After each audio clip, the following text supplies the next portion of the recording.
Hey everyone, welcome to a quick guide to Blightlands Blacksmith and making your first weapon.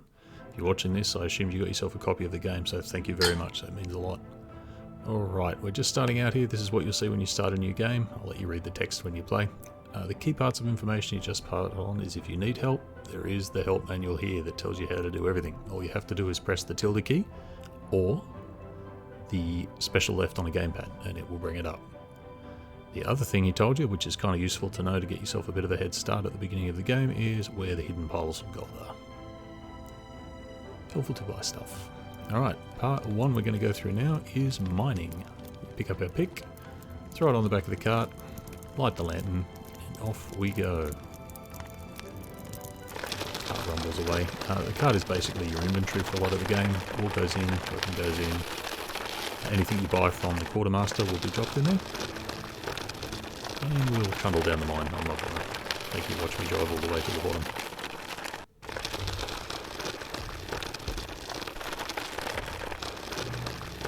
Here we are. 25 seconds later. You can see why you really need the lantern there. And we are in the mine. This is the first room. There are no enemies in this room. The rest of the mine, there are. Combat is optional in this game. A lot of people have told me they prefer it that way. So if all you want to do is the smithing sim, this is the place to stop. And the copper you can mine here will stop you going bankrupt and get you on your feet. Now grab the pick, very simple. Use the right hand button, whack it. Sometimes you get lucky and two chunks come out. The game will tell you what kind of chunk you're looking at. But they all look different, but it can be a bit tricky when you start out to tell which metal is which. And we whack away.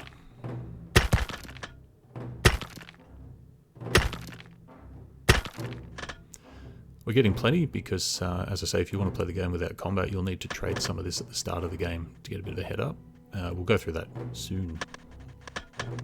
Alright, speaking of trading, we're going to go visit the quartermaster. I'm going to make an alloyed weapon, a bronze weapon to start with, just to show you that process. Oh dear, that's our quartermaster wandering off. The NPCs have sort of daily routines like Oblivion. You'll notice that I've turned the day-night cycle off just for this video so you can see what's going on. But they'll gather at the pub in the evening and chat and go to sleep and whatnot. And he's back soon enough.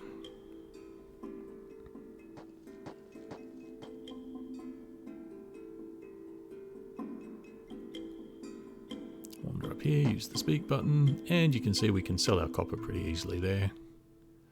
And we can buy over the other side, we'll buy some tin to make the bronze and some coal to fire the smelter. Once you've got that, we're going to lose 2 gold pieces on this trade, which is not too bad. We'll make it all back. Now, over here, turn the lantern off, and you can see the copper and the tin in the back. Alright, step 1, we design our weapon. Pick your weapon type at the top. Every weapon has 4 components, which is made up. I think I'm going to make an axe today. How about a bigger one? Yeah. That'll work.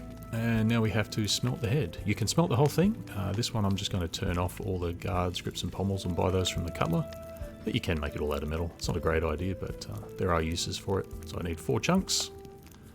So I'm going to start with some copper. Chuck it in there. The smelter's actually got a bit of force pull down that chute just to help you out. There we go. Some tin. And the little smelter widget over there will update as you go and tell you how many chunks you've got in, what metal's coming out, which is bronze in this case. Once we're loaded up, we grab our chunk of coal and go around to the furnace side. And down we go. Oh, yep, there we go. Pull itself in. And it'll heat up and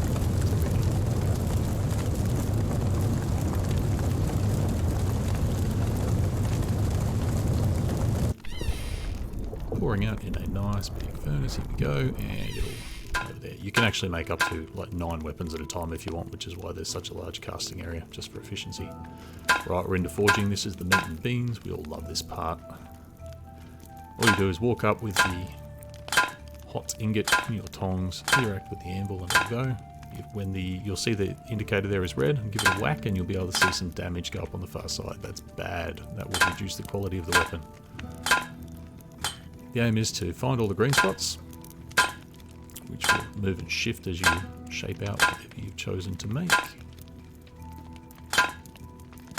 we go. I've made it so that the ingots will stay hot for quite a while. It's one of the comments I read on other games of this type, how irritating it is to keep reheating things over and over and over again.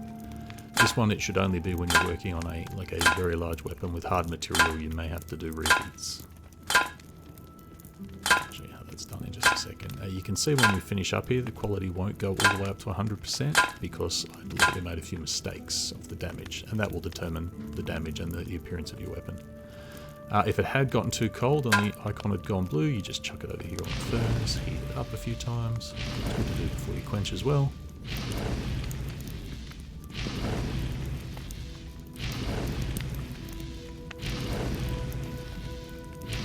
Obviously we don't want to grab the ingot in our hand, so the tools are still out.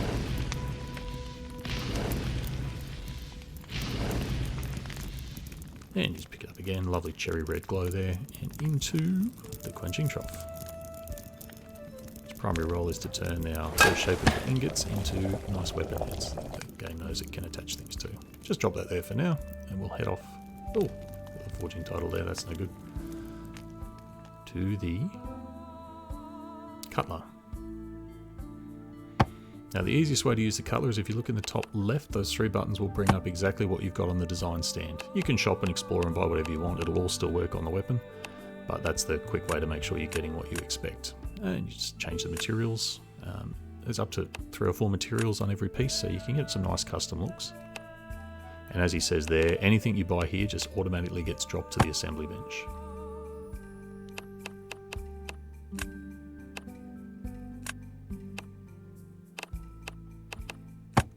Copper pommel. Let's keep it all consistent. Done. Alright, now we're going to assemble it. So we grab the head that we forged earlier, bring it in here to the bench, check that we've got our parts from the cutler, which we do, and just hit interact on the assembly bench. We grab our shaft with the left hand, right hand's got the hammer at the moment, whack it in there. Now all you have to do is whack with the right hand when the bar gets close to the indicator. And the closer you get, the higher your score will get. And you can see the overall total coming up. You do the same with the grip. Every weapon has a guard or a haft, a grip, and a pommel.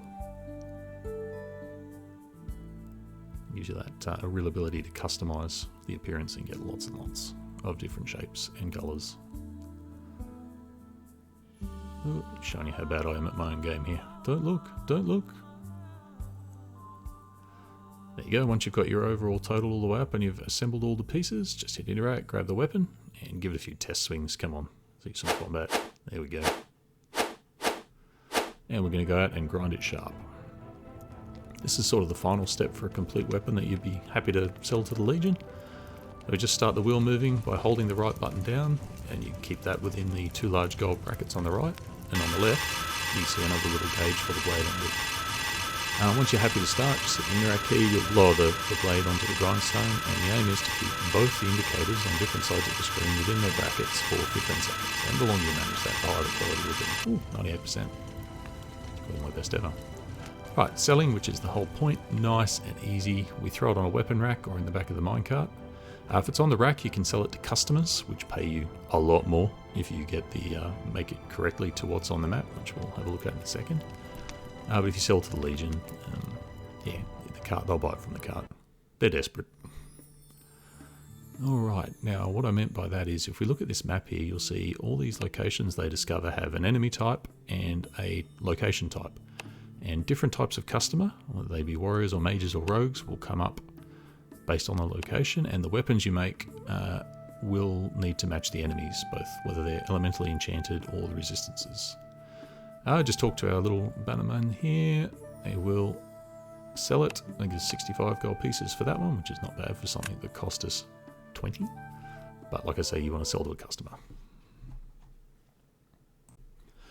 Alright, and that is start to finish how to make a weapon. Obviously there'll be more involved as you get further through the game and more materials and enchanting runes and so forth, but that's for another day. So thanks very much if you got the game, thanks very much for watching, I really hope you enjoy it. Bye.